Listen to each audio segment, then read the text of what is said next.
Ngayon nga, gusto ko lang i-share sa inyo ang isa sa mga espesyal na araw. Ito nga yung unang birthday experience ko dito sa France. Sobrang iba lang talaga sa pakiramdam dahil first time nga namin na magbe-birthday dito pa sa abroad. At mas special pa dahil kasama ko ang pamilya ng asawa ko. Kaya ikukwento ko sa inyo kung paano nagsimula yung araw na to. Hi guys! Another day, another ganap. Alam mo yung feeling na magbe-birthday ka pero hindi mo alam kung matutuwa ka o maiiyak? Ganon kasi yung nararamdaman ko nung mga araw na to. Kada karawan ko kasi sa Pilipinas, naghahanda ako pero ang mga kasama ko ay ang pamilya ko. Nagluluto kami ng spaghetti, ng lumpia, at cake na ako rin ang gumagawa. At bukod doon yung ambience kada nagse-celebrate kami sa Pilipinas. Pero ang saya rin kasi ngayon dahil ibang experience naman to. Maaga pa nga lang na pag-uusap-usapan na namin at nagpaplano na kami ng asawa ko at ng pamilya ng asawa ko na mag-i-stay nga kami sa hotel na malapit sa Disneyland. Sabi ko nga, okay din yun dahil talaga mag-e-enjoy kami lalo na yung mga bata na kasama namin. At bukod doon, mas mapapadali yung biyahe namin papuntang Disneyland dahil 10 minutes away lang siya mula dito sa hotel. At syempre, eto na nga yung araw na yon at ang lahat nga ay excited. Nag-empake, nag-prepare ng mga snacks at syempre, naghanda rin sa mga sarili para pang aura. Yung oras lang naman ang naging biyahe namin mula sa amin papunta dito ay 1 oras at mahigit lang naman. Nakakatuwa dahil kung nasa Pilipinas pa ako, sasakay pa ako ng eroplano kada gusto kong pumunta ng Disneyland. Pero since nandito na nga kami ng asawa ko sa France,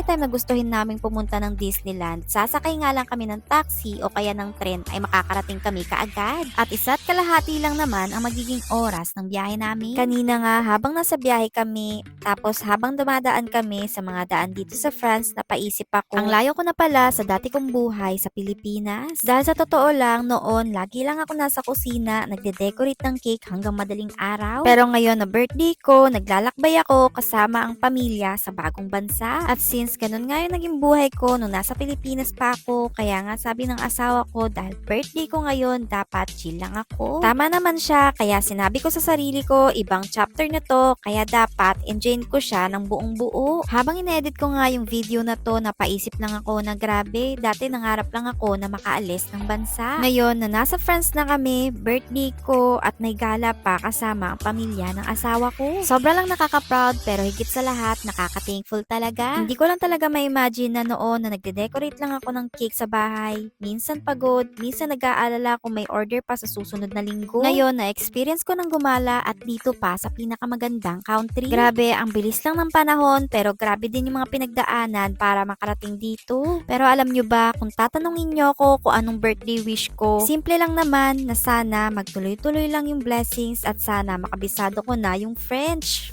Kasi hanggang ngayon, syempre medyo struggle pa rin tayo sa pronunciation. Dahil pabongjo-bongjo nga lang tayo at como saba, saging na saba. Chari. By the way, highway, pagdating nga namin dito sa hotel na malapit sa Disneyland, sobrang saya nga ng bawat isa. Dahil sobrang ganda ng paligid, malinis, maaliwalas, tapos may mga building na parang sa movie mo lang nakikita. Sabi ko nga sa asawa ko, grabe parang panaginip lang ito. Pero sabi niya, deserve mo yan dahil birthday ko nga. Alam nyo ba, yung simpleng hotel trip na to para sa akin, parang simbolo ng gratitude. Dahil hindi naman talaga kailangan ang bonggang celebration, basta masaya, buo ang puso at kasama mo ang pamilya ay sapat na. Alam nyo ba, ngayon na nandito na kami sa France, mas na-appreciate ko talaga yung mga simpleng moment. Kasi alam nyo ba, sa totoo lang, ang experience ko dati, puro trabaho at puro hassle. Pero ngayon, natutunan ko na rin magpahinga, mag-enjoy, at i-celebrate yung mga maliliit na tagumpay. Alam nyo ba, yung birthday na to, hindi lang basta gala, paalala siya na kahit malayo ako sa Pilipinas,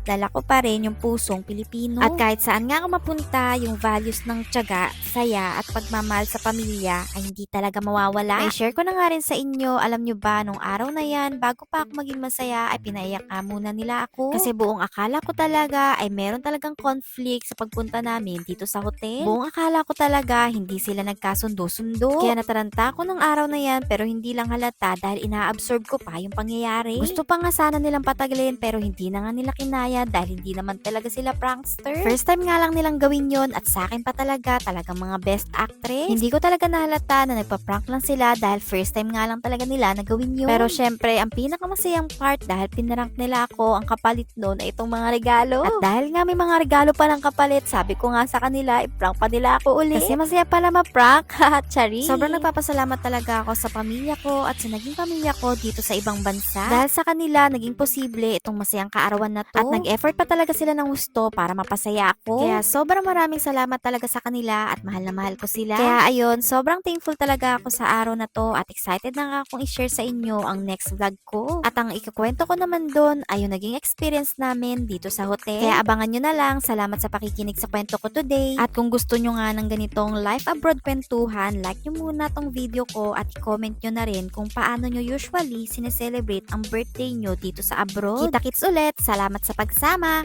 Ava. Bisous.